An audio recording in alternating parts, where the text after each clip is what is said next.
All right, welcome back to the deep dive.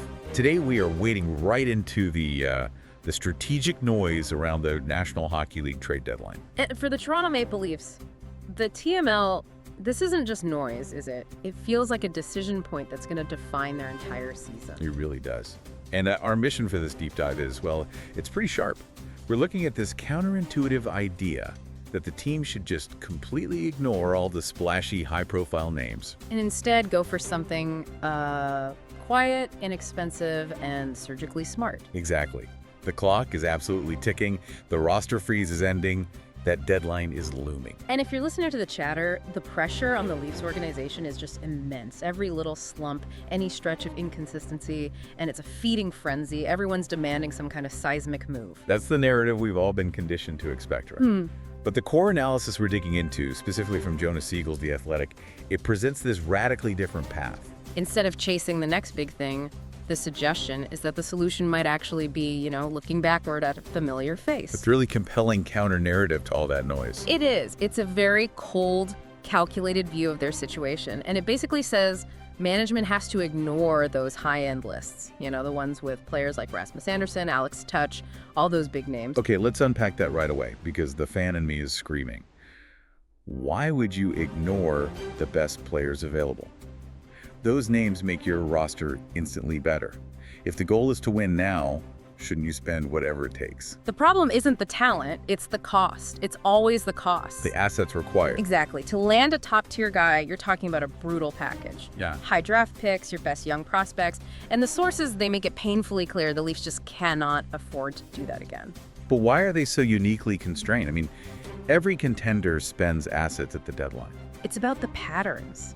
Look back over the last 5 years. They have repeatedly dipped into that well of high-end prospects and first-round picks for short-term fixes. And that's just not sustainable.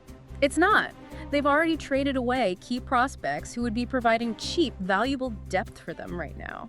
So to buy another big name, say a player that costs a first-rounder and a top defensive prospect, you'd be mortgaging the next 3 years. So this is kind of a strategic reckoning for them. It's about long-term health over a short-term PR win. The goal has to be building a perennial contender, not, as the analysis puts it, a one-hit wonder. Deplete the pipeline now, and you weaken the entire foundation that's supposed to support your core group for years to come. So the blockbuster trade is basically off the table. It's just not viable this year. Correct. The cost of admission is just too high for where they're at, so they have to pivot. They have to find a less expensive, more targeted strike. Which brings us to the focus of this potentially brilliant, if a little anticlimactic strategy. The return of Michael Bunting. Michael Bunting, a familiar face, now with the Nashville Predators. And I know the initial reaction for a lot of people is probably skepticism, but the analysis really focuses on what he's doing right now as a benchmark. So far in the 2025 season, Bunting has 19 points in 36 games. Okay, so that's 9 goals, 10 assists. He's not putting up superstar numbers, but that's a steady, reliable pace for a middle six forward. It's more than reliable. When you drill down into it, 7 of those points came on the power play. That's a big deal. So he's effective in man advantage situations. Yeah. He's not just an even strength grinder. No, he provides real value when the game slows down. And then you have to ask about his role in Nashville. Is he some fringe player they're trying to get rid of? Right, because if he's being marginalized, that would make him cheaper. But he's not. He's averaging over 14 and a half minutes of ice time a game. He's consistently on their second line and their second power play unit. That's a clear sign of trust from the coaching staff. He's a core contributor for them. Wait a second. If Nashville values him that highly, doesn't that sort of undermine the inexpensive part of this idea? I mean, if he's a key player for them, his price won't be a 7th-round pick and a bag of pucks. And that is the essential complexity here. He's cheaper than an Alex Tuch, but he won't be cheap. TML would need to pay a fair market price. Maybe a 2nd-rounder and a mid-tier prospect, something like that. Something in that ballpark. But the real benefit, the thing that de-risks the whole investment, comes from all the non-quantifiable stuff he brings to the table. And this is where the analysis goes beyond just the stats. It's the unique context that no other rental player could possibly offer. Immediate context and chemistry. It's invaluable. Think about what it takes for a player to get traded to Toronto mid-season. You have to learn a new system, meet the coach, figure out the hierarchy, and you have to adapt to the suffocating intensity of the Toronto media market. It's a pressure cooker. Bunting's already done it. He's already navigated those waters successfully. There's no learning curve, no adjustment period. He has the mental toughness to wear the blue and white. He knows the emotional landscape. Yeah. But the central factor, the thing that truly unlocks the high upside of this move, is his proven, undeniable connection with Austin Matthews. The Matthews connection. They were a dynamic duo for 2 full seasons. But you have to ask, can that chemistry fade? Is it a risk to bank on nostalgia? Of course it's a risk. Yeah. But the track record is just so compelling. In the 2021-22 and 2022-23 seasons, Bunting scored 23 goals 2 years in a row playing with Matthews. And their chemistry, it wasn't manufactured, it was organic, it was almost telepathic at times. Bunting is a master at getting the puck in tight spaces, creating room by being physical, and just setting up that gritty net front presence. Which allows Matthews to do what he does best, use his shot. Exactly. He facilitates, he does the dirty work. Yeah. So if you bring him back, you're not rolling the dice on a new pairing that might take weeks to click. You're reuniting a partnership that has established muscle memory. That could activate immediately, which is a massive strategic advantage right before the playoffs. And that familiarity gives the whole team an immediate intangible edge.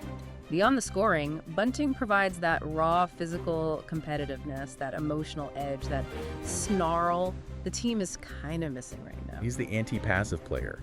He's the guy who gets into skirmishes, stands up for teammates, and just makes life miserable for the other team. And frankly, this lineup could use a lot more of that. He's a specialist in drawing penalties. That's a huge strategic weapon in a playoff series. He creates power plays just by being annoying, by driving to the net hard. I remember that from his first run. He'd frustrate defensemen into taking bad penalties. He brings a fire that can be infectious. It can be. But okay, that's the on-ice stuff. Let's talk brass tacks, the money. Right. Toronto is famously capped out. How in the world do you shoehorn a $4.5 million cap hit onto this roster? This is why the move has to be so surgical.